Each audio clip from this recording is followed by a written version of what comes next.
You say budget meeting, I say rather die. Budget meeting, rather die. Budget meeting, rather die. Budget meeting, rather die. That's right. Every 2 years, Ashland has a Citizens Budget Committee meeting, and I did all 3 of them. Like Timothy Chalamet in Dune 2. Look, he drank the blue elixir that's supposed to kill a regular man, and I came out stronger. Me and Timothy Chalamet, like this. Jim Falkenstein here, with some more information for you. Coming to you live from Masons on Main. Used to be Geppetto's. Fun fact, most people who ate at Geppetto's, now dead. Most people who have eaten at Masons on Main, still alive. Masons on Main. The Ashland Citizens Budget Committee, the CBC, they say if you want to know about an organization's priorities, don't read their mission statement, look at their budget. Well, look at the city manager's initial budget. It's right here. You'll see a city that loves internal software upgrades and hates community services. I'll have this graphic in the video description. So let's dive right in. The Ashland Citizens Budget Commission meeting, meeting number 1.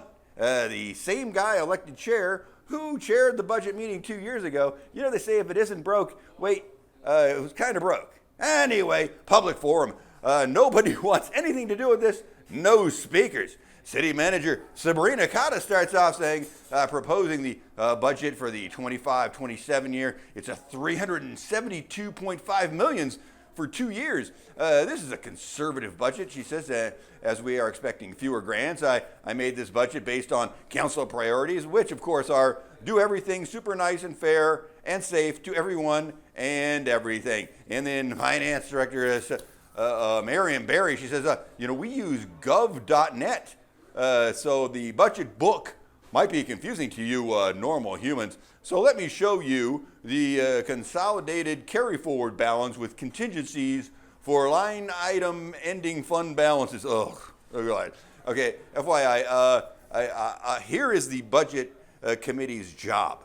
Okay, 1, elect a chair, done. 2, hold 1 meeting, done. 3, add or delete funding for specific services. Wow, that could be big. And they cannot establish or eliminate any program or programs that are established by council policy. Now, here's the nuance that is exploited. Staff drills into this budget committee that everything is policy and policy is for council. However, adding or deleting funding is the Citizens Budget Committee main power. Their main responsibility, I'd say. But most members are just here to ask questions and sound intelligent and try to decipher exactly what the city manager and the finance director have done. And when they vaguely understand, they just say, wow, well, thank you for all this great work. It looks super difficult, important, all approved. And another thing they cannot do, they cannot discuss anything outside of the public meeting. And the committee may request more information from staff, but I think that requires a majority vote from the committee, so don't worry. The council appointed enough toadies to ensure that no hard questions or requests are ever going to be made. So a bunch of city heads came up, department heads came up and they said that their department is super important and working harder than anyone else ever, and they're squeezing every nickel. If you hear any screaming at the city, it's not the city manager yelling at the finance director. It's all the nickels being squeezed. So, of course, the AFN guy came up, and the electric guy came up, and public works guy came up, the police guy came up, the fire guy came up, and so there's some Q&A. And so committee lady, Citizens Budget Committee lady, she goes, hey, what'd she say? She goes, hey, there's some EMS funding personnel something discussion, and she just went, dot emojis, hands in the air thing, and Sabrina Cotta, city manager, goes, oh yeah, that program needs another year and more funds to evaluate how it's even going. So that's why we updated the fee to civilians' homes from $150 to $5 a month. Next, and then this one goes, hey, can you tell the civilians what each department what their budget is. And Sabrina Cotta, finance director Marion Burry, broke it down And she said it in the confusing manner that she often does. So here's how she should have said it, and it should have been this. A, administration costs $14.5 million for 2 years. IT and telecom is $9.7 million for 2 years. Finance is $6.8 million for 2 years. Police, $19.1 million 2 years. Fire, $25.2 million for 2 years. Public Works, and that's water and streets, is $144.2 million for 2 years. And I believe, if you look at the chart here, I think $80 million of that is for the water treatment plant. And then the ComDev expenses, that's just the office work they do. That's $5.7 million for 2 years. And the electric is $42.2 million for 2 years. Parks is $6.2 million for 2 years, looking at this chart. But I think there's $14 million in salary hidden in the rollover for some reason.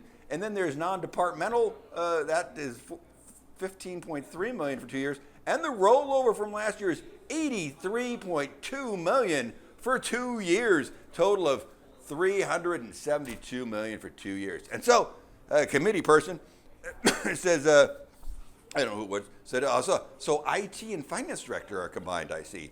And the finance director, Maria, goes, oh yeah, I have IT experience, so it's a synergy. And any other questions? And any other questions, says the committee head guy. And there's crickets, nothing. So no one is going to ask, oh, wait, here we go. Okay, I don't know why there was this break. Are you sure we can't meet outside these public meetings if we don't violate quorum laws? And apparently Marion Barry's in charge of everything, and she says, I'll look into it.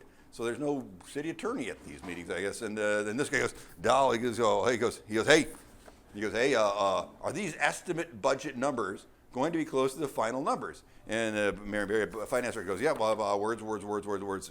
She meant yes.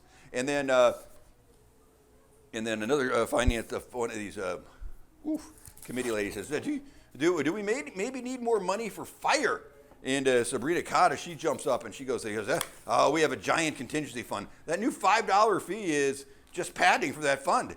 And then some committee guy says, hey, are there new income options coming? And finance director says, she goes, well, water rates are probably going up on July 1st, so that's already in here, and electric, yeah, going up, fingers crossed, next year. And then this one says, hey, how are we, this is your mayor, she says, hey, how are we pre-panicking like we should be about federal money that might go away?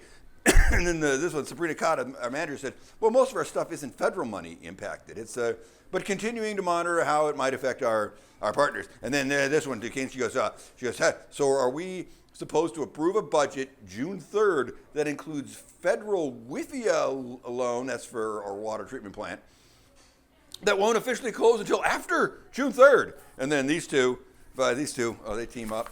They are partners in crime on this issue. They go, oh yeah, everything's fine. So it's a done deal. Everything's fine. Are you kidding me? What are you worried about? And then the committee lady goes, she goes, hey, are the council fees recently added something we can change? And finance director Marion Barry, she goes, if the Citizens Budget Committee wants to change anything in this budget, it has to be an 8-person majority, and it has to happen in the next meeting.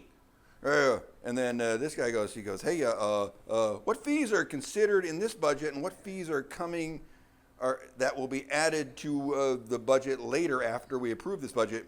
And Sabrina Cotta, manager, says there's a $5 ambulance fee, that's in this budget, and the $7 wildfire fee, that's in this budget. And then there's extra money to come. It's going to be like there's a water fee, there's a wastewater fee, there's a storm drain fee, street fee, electric fee, and parks fees. They're all coming, baby. So hold on to your hat. And this guy goes, so this guy actually tried to get an answer about what fees are expected to pay for what future services in future budget amendments.